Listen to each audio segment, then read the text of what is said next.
Las Tres Américas. Las Tres Américas. Las Tres Américas. 5 siglos de desarrollo musical en Hispanoamérica, Latinoamérica y el Caribe.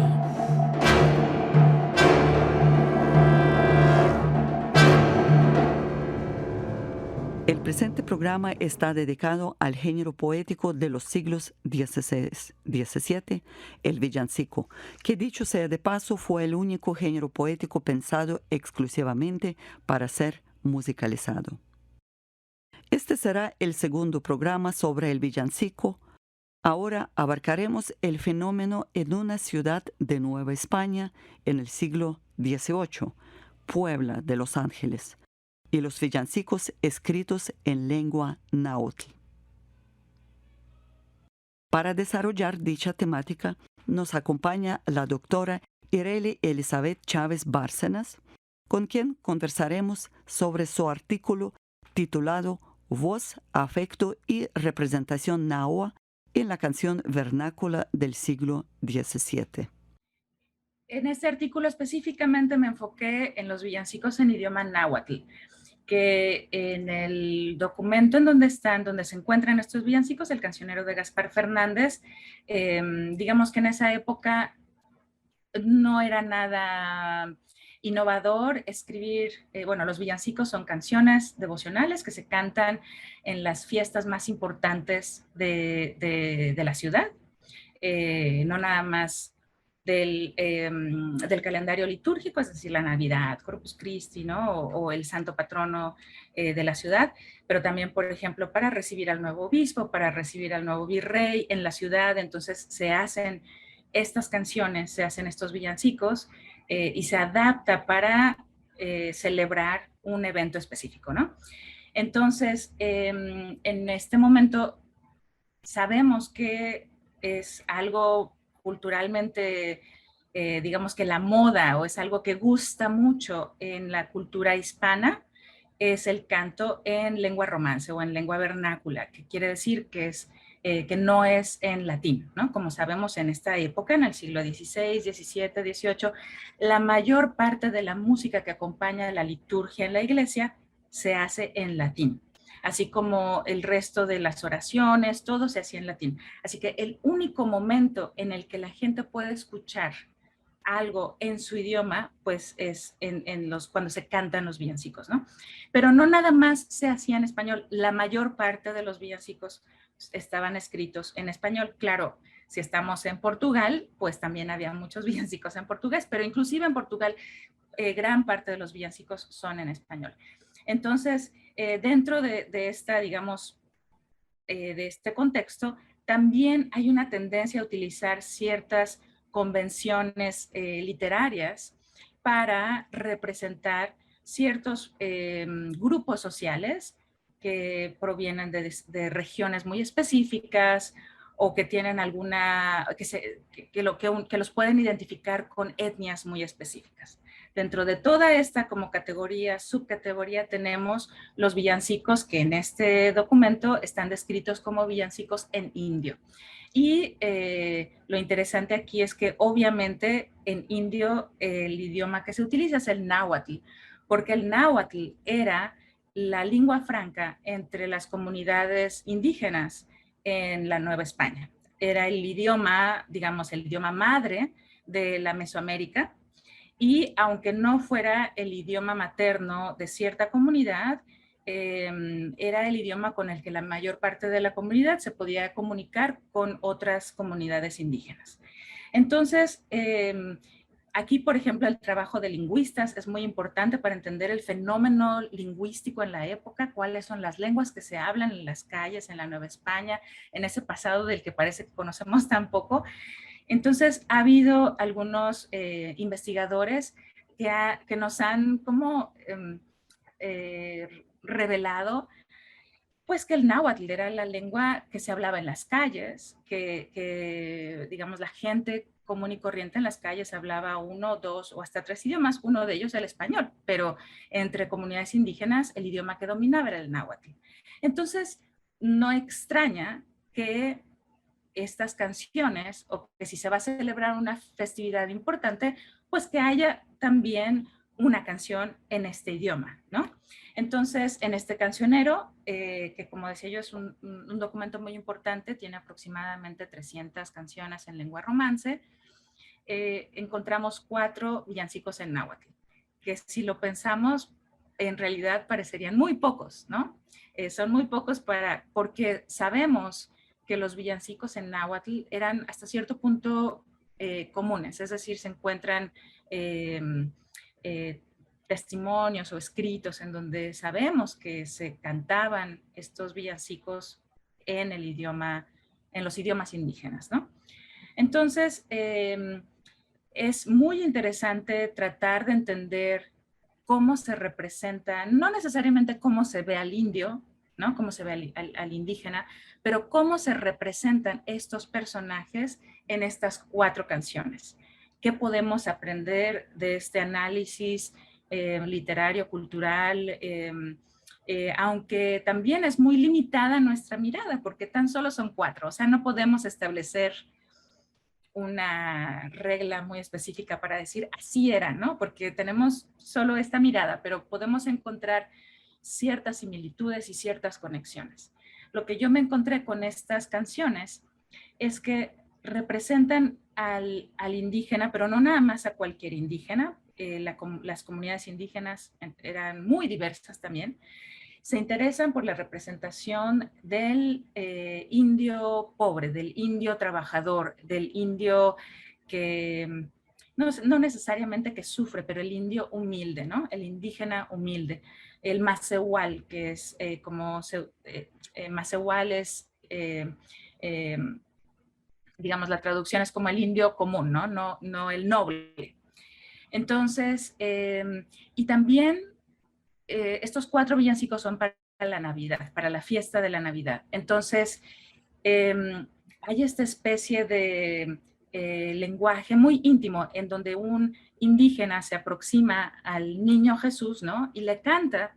Esto es como una pintura, ¿no? Una representación de la adoración de los pastores, en donde vemos que uno de los pastores, pues es un indígena nahua, que se acerca a cantarle una canción de cuna al niño o a decirle, niño, ¿por qué lloras? Es decir, hay una especie de intención como de ternura, de empatía por el niño, de preocupación, ¿no? Es esto lo que se ve.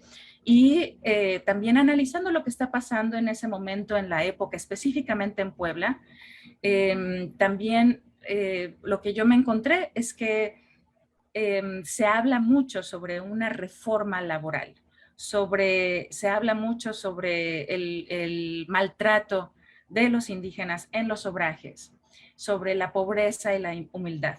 Entonces, a partir de distintos documentos, digamos que mi conclusión, mi interpretación, es que estos villancicos están tratando de reflejar la imagen del indígena como una manera de hacerlo, de humanizarlo, ¿no? Como una manera de reflejar o de humanizar en su pobreza, en su sufrimiento, cierta similitud con el sufrimiento de Cristo, que además esto es muy común en la época, ¿no? Una de las enseñanzas en las lecturas de la fiesta de Navidad precisamente es entender el sufrimiento de Cristo, ¿no? Por los pecadores, etcétera, etcétera. Entonces, tratar de entender o de ligar, establecer ese vínculo en donde el indígena, digamos que se convierte como en un modelo de cristiandad.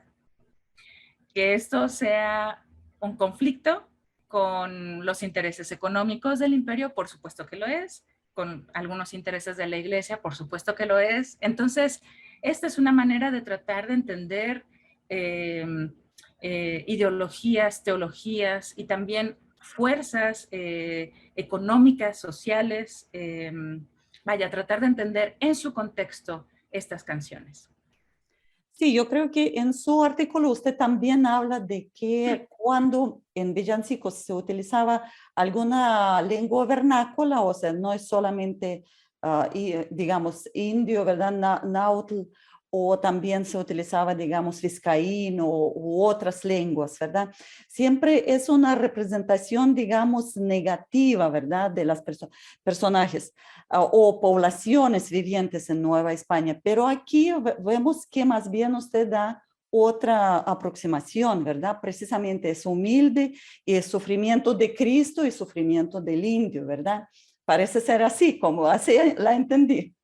Sí, sí, es muy común, sobre todo, creo que esto existe en muchos géneros dramáticos, ¿no? Cuando se representa al otro, es una oportunidad magnífica para la burla, para la risa, para, ¿no? Entonces, y también tenemos que entender que en las fiestas religiosas hay momentos para lo serio, hay momentos para la risa, hay momentos, ¿no? Entonces, esto que seguimos viendo hoy en día en nuestras fiestas tradicionales, ¿no? Pero por supuesto que los villancicos que el villancico de negro, por ejemplo, que hoy en día también ha atraído mucho la investigación, la mirada de los investigadores por la burla, ¿no? Se vuelve una convención eh, eh, entender, representar al esclavo africano de manera demasiado alegre, demasiado extrovertido, ¿no? Entonces podemos analizar ahí cuáles son los códigos de, por un lado, la convención literaria, pero también por otro lado, cuáles son los códigos de diferenciación étnica y social, ¿no? Pero sí, cuando uno lo compara con estas representaciones que precisamente aluden a la burla, aquí vemos que está pasando algo muy distinto, ¿no? Si analizamos a detalle otros villancicos, inclusive villancicos de negro, así, también encontramos ciertas empatías, o sea, la excepción a la regla, ¿no? También si pintamos todo con la misma brocha, luego nos damos cuenta, no, es que hay excepciones también. Entonces, por supuesto que también hay excepciones o algunas canciones, algunos villancicos en donde hay una convención, un llamado a la risa, pero al mismo tiempo un cuestionamiento eh, muy serio sobre las condiciones de esclavitud, sobre las condiciones laborales, no nada más del indio, sino del africano, etcétera, ¿no? Entonces, eso a mí me gusta mucho tratar de explorar mucho más allá de lo que está sobreentendido, ¿no? Tratar de entender hoy en día también como nuestros marcos y luego como desilvanar, ¿no? Sí, y usted también, como ya se acercó precisamente al género teatralizado, ¿verdad? Que villancico es un teatro dentro de la iglesia, ¿verdad? Y precisamente aquí me gustaría que nos contara, y lo que está también en su artículo, que usted está más bien diciendo acerca de tradiciones nahuas, ¿verdad? De baile y danza, y también trae por medio de varias expresiones prosaicas, ¿verdad? Cómo fue la fiesta nahua, ¿verdad? Y lo ve también en los villancicos. No sé, trae instrumentos y, no sé, bailes, danzas. ¿Nos puede contar acerca de esto? Claro, porque cuando vemos estas canciones en náhuatl, también tenemos que entender que las canciones en náhuatl tuvieron una larga tradición mucho antes. O sea, esto fue en 1600, las canciones de Fernández son de 1611, 1614, pero las canciones en idioma náhuatl tienen una tradición muy previa a la llegada de los españoles, ¿no? Obviamente, la canción y el baile ceremonial era algo fundamental para la sociedad, para las sociedades mesoamericanas. Entonces, lo que es muy interesante, pero lamentablemente no tenemos documentos, no tenemos, o sea, no hay una notación musical a la que podamos acudir para recrear. Eh, no tenemos, inclusive los textos que hoy en día se conservan de canciones en náhuatl fueron escritos ya en la época de los españoles, ¿no? O sea, y tienen un propósito muy específico. Entonces, los pocos documentos a los que podemos acudir son las descripciones de misioneros, conquistadores, cronistas de la época, que aparentemente se topaba, o bueno, fueron testigos, ¿no?, de estos eventos. Y sobre todo es bien interesante cuando vemos a religiosos, misioneros, franciscanos, jesuitas, describiendo estos eventos muy desde su experiencia, y por supuesto ellos lo que quieren hacer es expurgar las prácticas religiosas locales, ¿no? Porque ellos quieren introducir el catolicismo, ese es su objetivo, pero cuando uno lee estos textos con atención, muchas veces se da cuenta de la admiración, más que de la sorpresa, es realmente ven la riqueza con la que las comunidades en ese momento celebran a sus dioses. Entonces pareciera como si ellos quisieran utilizar esa herramienta, por supuesto, cambiando a los sujetos, ¿no? Pero digamos que conservar la práctica, pero con otras creencias, encaminado para el cultivo, para la devoción católica. Y esa, más allá de las descripciones, tenemos muchos testimonios y, como decía, las colecciones de las canciones, traducciones. Sahagún, por ejemplo, que fue uno de los misioneros que trabajó con eruditos, poetas, nahuas de su época, entonces ellos se dedicaron a recolectar, escribir, ¿no?, en alfabeto todas estas canciones, y lo que ellos creían era crear un nuevo repertorio de canciones, pero con católicas, ¿no? Pero la intención que tenían era que estas canciones se iban a utilizar en el contexto litúrgico de las grandes fiestas, en la plaza, digamos que con los instrumentos con los que eran fundamentales para esta, digamos, ceremonialización, que por supuesto son los tambores, los atabales, ¿no? Entonces, es bien interesante cómo a lo largo del siglo XVI, inicios sobre todo en el siglo XVI, pues encontramos que danzantes, el canto y la danza son, ¿cómo se dice?, propiciadas. O sea, se busca que haya una continuación de estas tradiciones dentro del contexto, dentro de la liturgia católica. Entonces,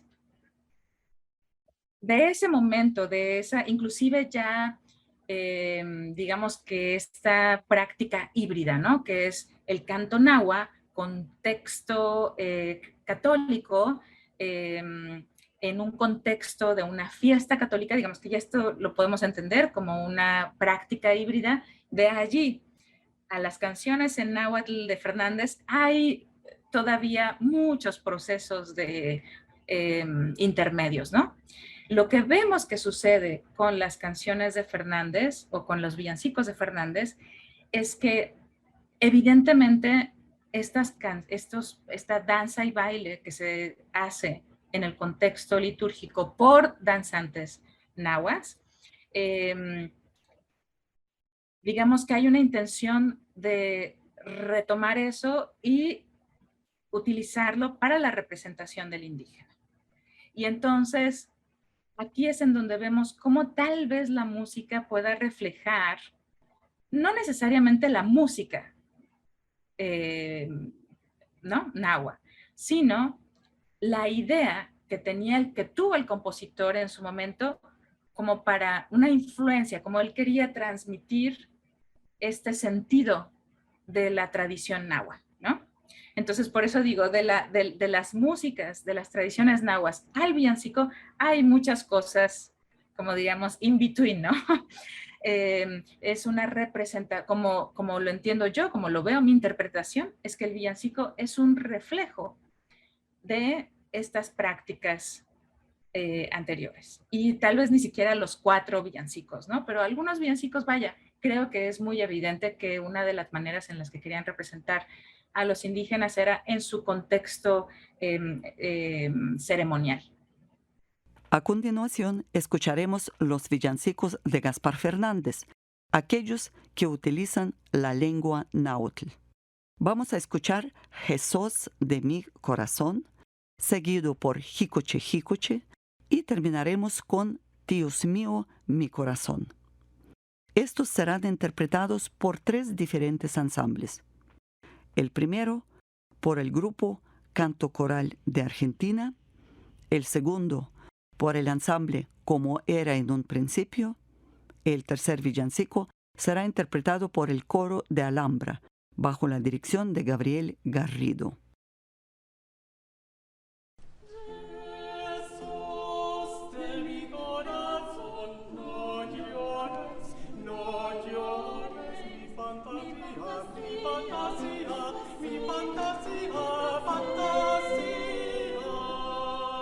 Le cantimo giochillia, mis bracedes mi abismo.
Le cantimo giochillia, mis bracedes mi abismo.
Acabamos de escuchar los villancicos de Gaspar Fernández, aquellos que utilizan la lengua náhuatl, a saber, Jesús de mi corazón, seguido por Jicoche Jicoche, y terminamos con Dios mío, mi corazón.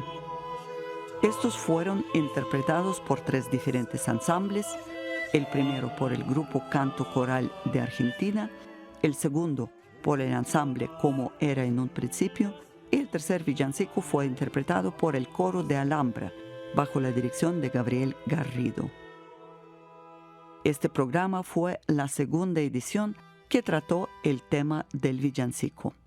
Esta vez se abarcó el fenómeno en una ciudad de Nueva España, Puebla de Los Ángeles, en el siglo XVII, y los villancicos escritos en lengua náhuatl. Para desarrollar esta temática nos acompañó la doctora Irere Elizabeth Chávez Bárcenas, con quien conversamos sobre su artículo titulado Voz, Afecto y Representación Nahua en la canción vernácula del siglo XVII. El siguiente programa dedicado al género de los villancicos tratará los villancicos de remedo, lágrimas y el tema de la teatralización del género villancico. Agradezco a Adrián Brenes Jiménez, técnico de grabación. La Vicerrectoría de Acción Social, el Instituto de Investigaciones en Arte y las radioemisoras de la Universidad de Costa Rica presentaron el proyecto Las Tres Américas. Las Tres Américas. Las Tres Américas. 5 siglos de desarrollo musical en Hispanoamérica, Latinoamérica y el Caribe. Producción: Ekaterina Chatsky.